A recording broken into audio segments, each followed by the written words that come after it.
नमस्कार मित्रों, कैसे हैं आप। तो एसएससी जी 2025 को टारगेट करते हुए अपन हाइड्रोलॉजी पढ़ रहे थे, जिसमें अपन आज प्रेसिपिटेशन का पार्ट 2 पढ़ेंगे। ठीक है, तो स्टार्ट करते हैं डबल मास कर्व से। डबल मास कर्व क्या है? It is a curve between accumulated rainfall at any station versus mean of accumulated rainfall at nearby station. तो डबल मास क्या कर्व है? ये एक कर्व है किसके किसके बीच? एक्यूमुलेटेड रेनफॉल किसी भी स्टेशन पे versus mean of accumulated rainfall किसी नियर बाई स्टेशन पे। ठीक है, double mass curve is use to check and find out the inconsistency of rainfall data. Double mass curve का यूज़ किया जाता है चेक करने के लिए, और इनकन्सिस्टेंसी रेनफॉल डेटा में कितनी इनकन्सिस्टेंसी है उसको फाइंड करने के लिए। ठीक है,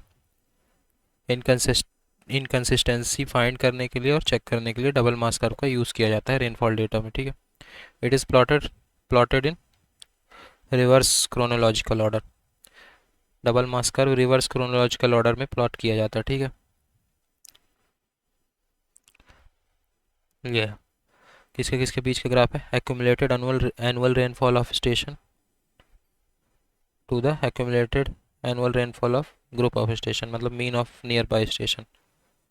अब देखते हैं प्रेजेंटेशन ऑफ रेनफॉल डेटा को प्रेजेंट किस किस फॉर्म में करते हैं। ठीक है, प्रेजेंटेशन ऑफ रेनफॉल डेटा। सबसे पहले मास curve. It is a graph of cumulative rainfall against time arranged in chronological order. ये किसके किसके बीच का ग्राफ है? क्यूमुलेटिव रेनफॉल का और टाइम के बीच का ग्राफ है। ठीक है, जिसको क्रोनोलॉजिकल ऑर्डर में अरेंज किया जाता है। The slope of the mass at any point represent rate of flow at that instant. किसी भी इंस्टेंट किसी भी पॉइंट पे मास का स्लोप क्या रिप्रेजेंट करता है? Rate of flow. उस इंस्टेंट पे रेट ऑफ फ्लो रिप्रेजेंट करता है। ठीक है, so flash flood during a period represent the steep rise in the flow mass curve. तो फ्लैश फ्लड मास कर्व में क्या रिप्रेजेंट करता है? स्टीप राइज जो होता है वो फ्लैश फ्लड रिप्रेजेंट करता है। ठीक है, मास कर्व में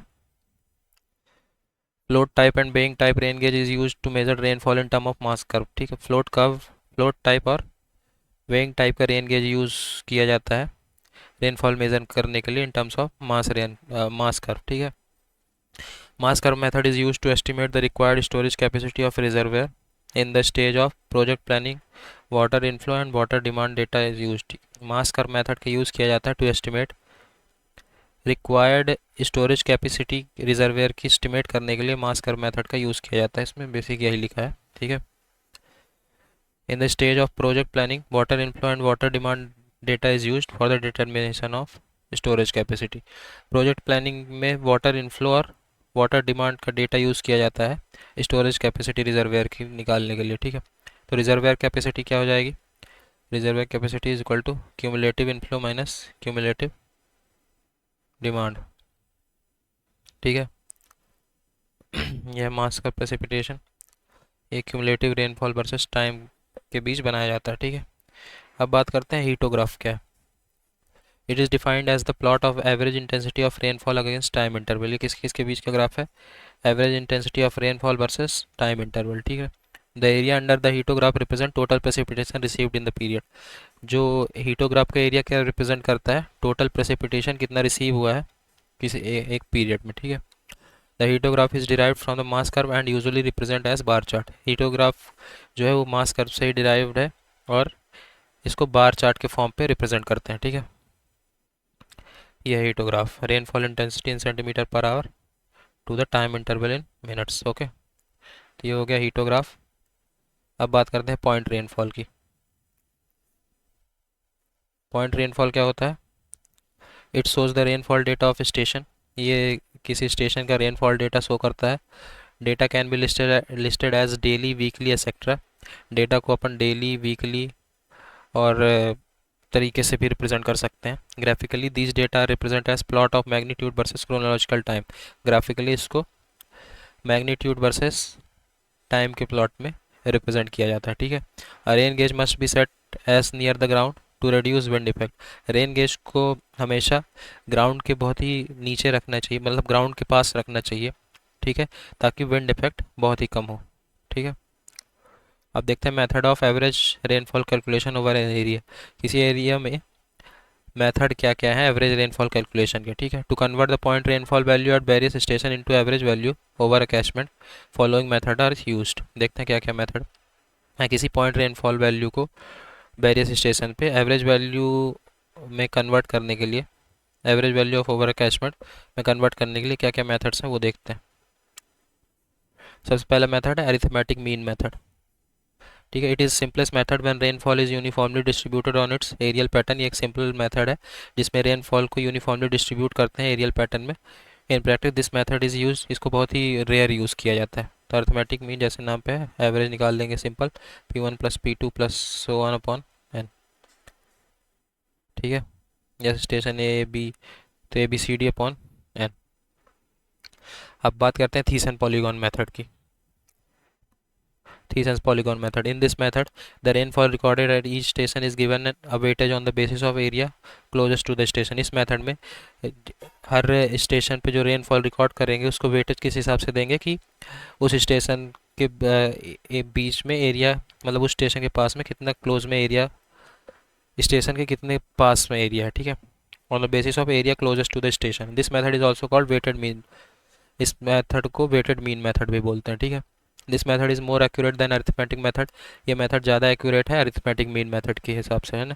थीसन polygon method is more accurate than arithmetic mean method, okay. Station outside the catchment also use effectively. इसमें अगर जो स्टेशन कैचमेंट के बाहर है उसको भी इफेक्टिवली यूज़ किया जा सकता है, ठीक है। This method is reliable only for plain area. ये मेथड सिर्फ प्लेन एरिया के लिए रिलायबल है क्योंकि एलिवेशन इसमें अकाउंट नहीं किया जाता, ठीक है। तो इसका कैसे एवरेज निकालेंगे, P1 A1 plus P2 A2 upon total area, ठीक है। A1 अपॉन A2 अपॉन ये क्या है, ये वेटेड फैक्टर है, ठीक है। P1 P2 rainfall magnitude.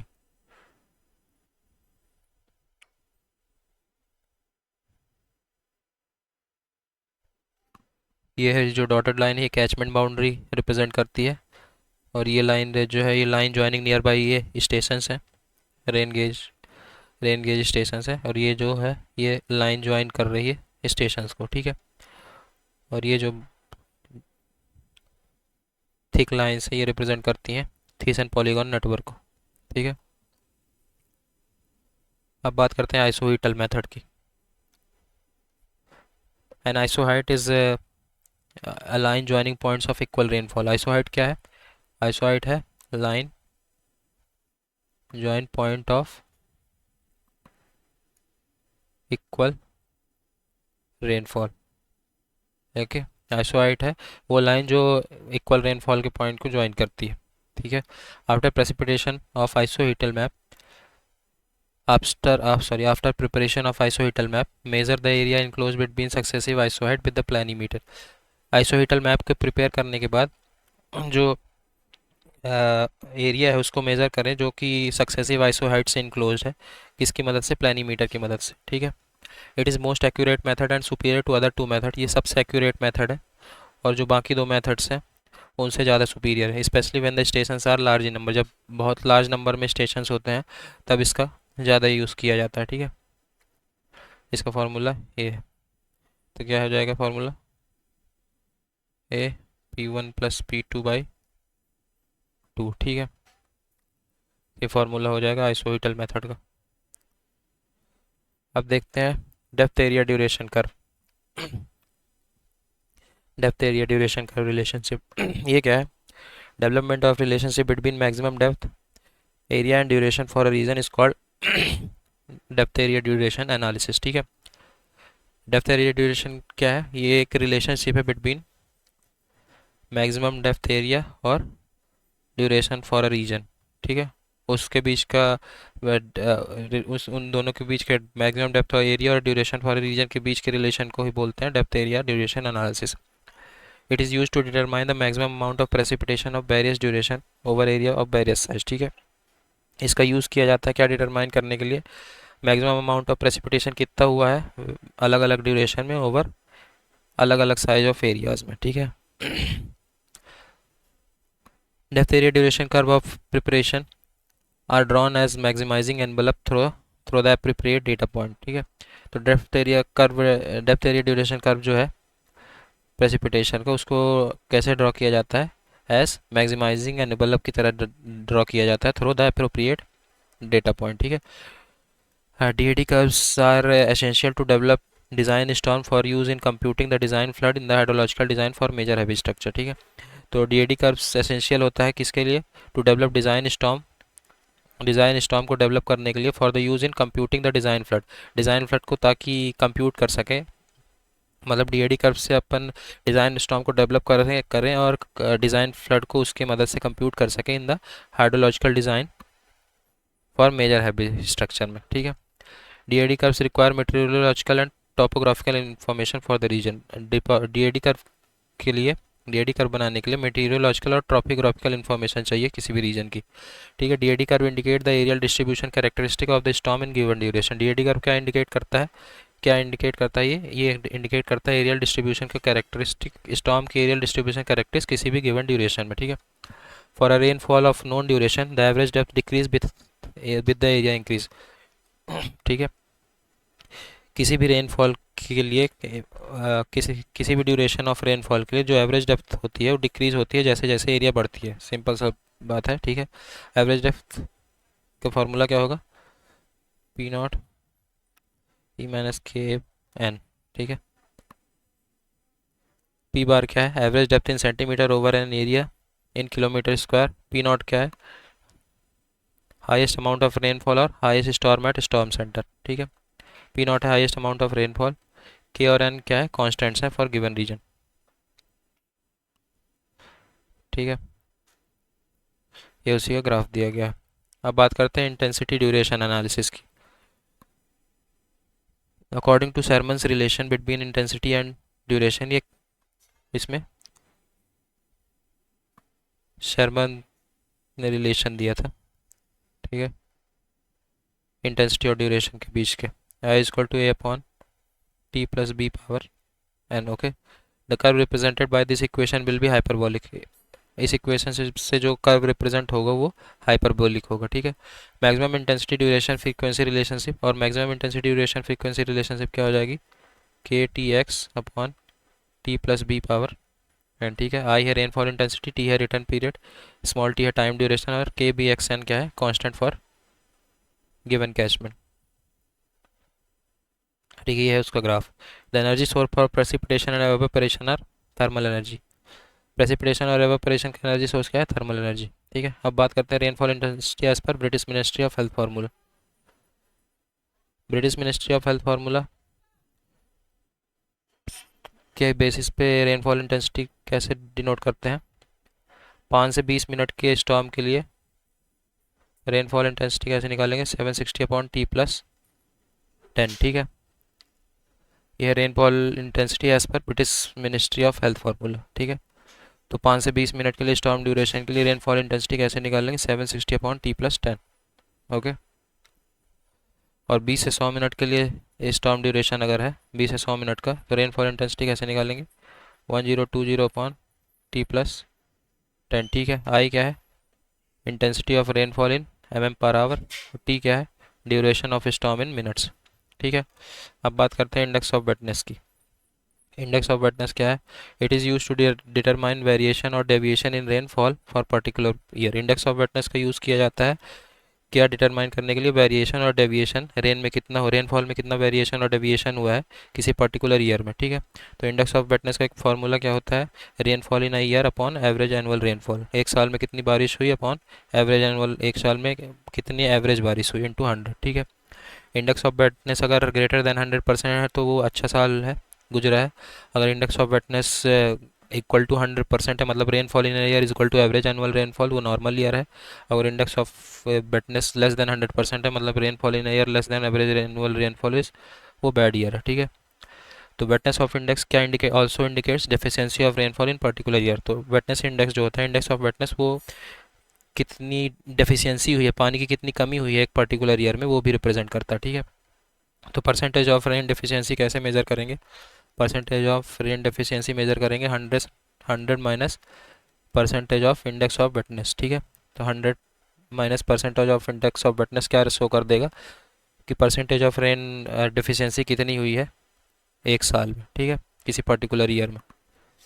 अब बात करते हैं रेन डिफिशियंसी और किस तरह की डिफिशियंसी। अगर रेन डिफिशियंसी 30 से 45% है तो लार्ज डेफिशिएंसी है, 45 से 60% है तो सीरियस डेफिशिएंसी है, और 60% से ज़्यादा है तो डिजास्टरस डेफिशिएंसी है, ठीक है। ये टेबल ध्यान रखने ही आता है। अब बात करते हैं क्लाउड्स की। क्लाउड्स को किस स्केल में मेज़र करते हैं? क्लाउड को ऑक्टा स्केल में मेज़र करते हैं, 1 to 8 में कैलिब्रेट रहती है, ठीक है। Full covered sky with cloud is 8 octa. अगर 8 ऑक्टा है तो इसका मतलब पूरा स्काई बादलों से घिरा हुआ है। Full covered sky with clouds. Half covered sky with clouds मतलब 4th ऑक्टा। अगर स्केल में वैल्यू 4 आती है तो इसका मतलब हाफ, आधा ही स्काई बादलों से घिरा हुआ है, ठीक है। अब बात करते हैं ड्रॉट की। ड्रॉट क्या है? एक क्लाइमेटिक सिचुएशन है which is characterize less availability of moisture और लेस वाटर अवेलेबिलिटी। ड्रॉट क्या रिप्रेजेंट करता है? पानी की कमी को, less water availability. Approximately 33% of area of India comes under the category of drought prone areas. Approx 33% India का एरिया ड्रॉट प्रोन एरियाज के अंदर आता है, ठीक है। अब देखते हैं प्रोबेबिलिटी ऑफ ड्रॉट का ऑकरेंस।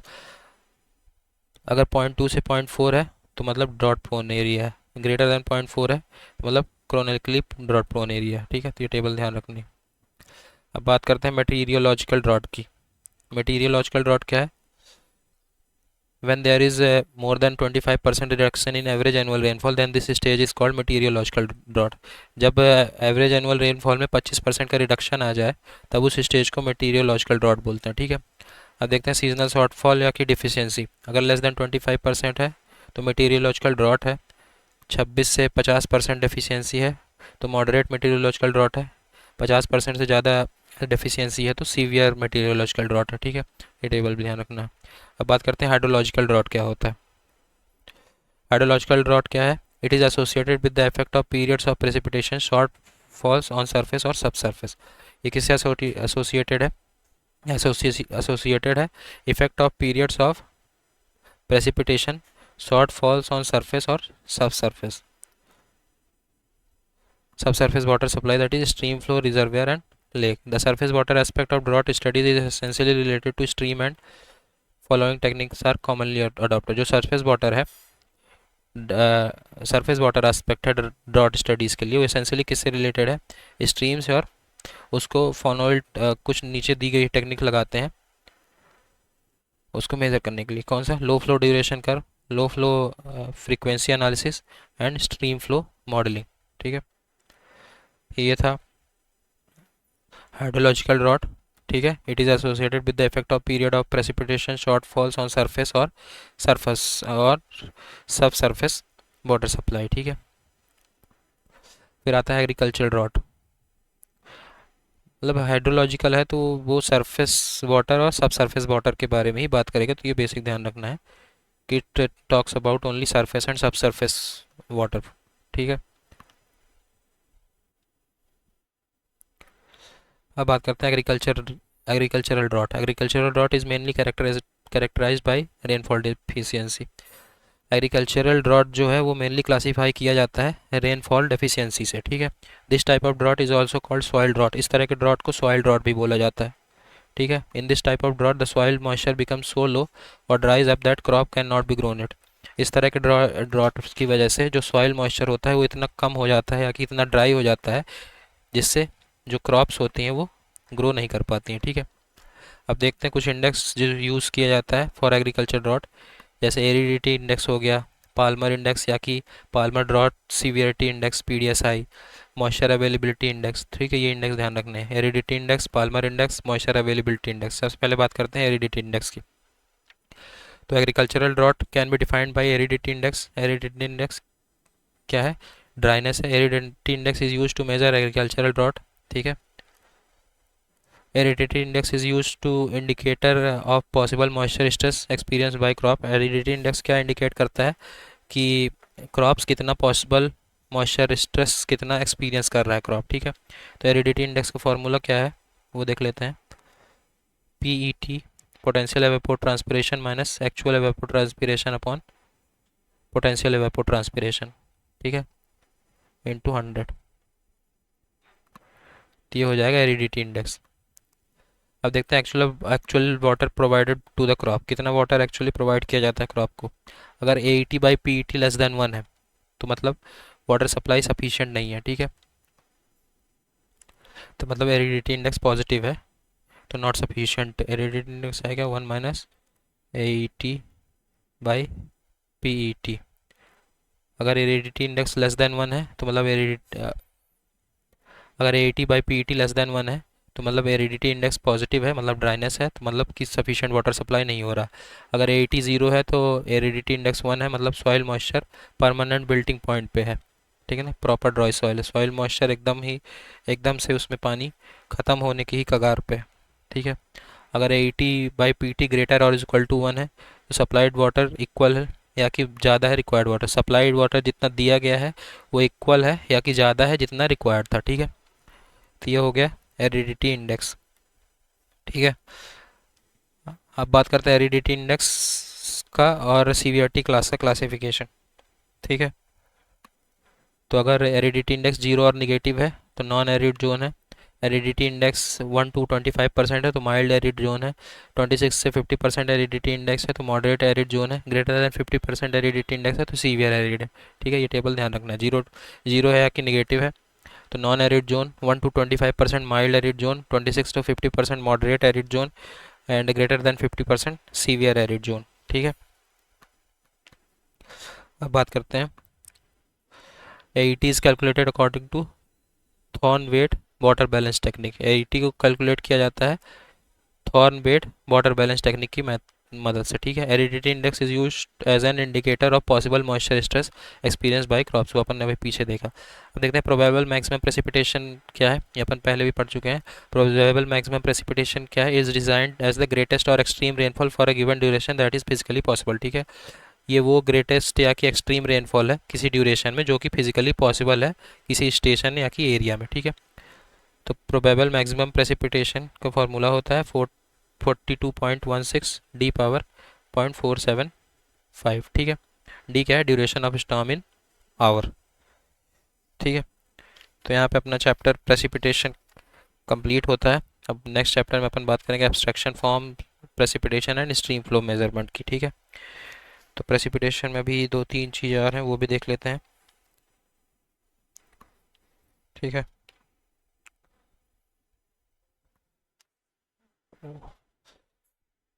अभी बैटरी लो हो गई है, चलिए इसको नेक्स्ट लेक्चर में देख लेंगे। Okay, so thank you so much.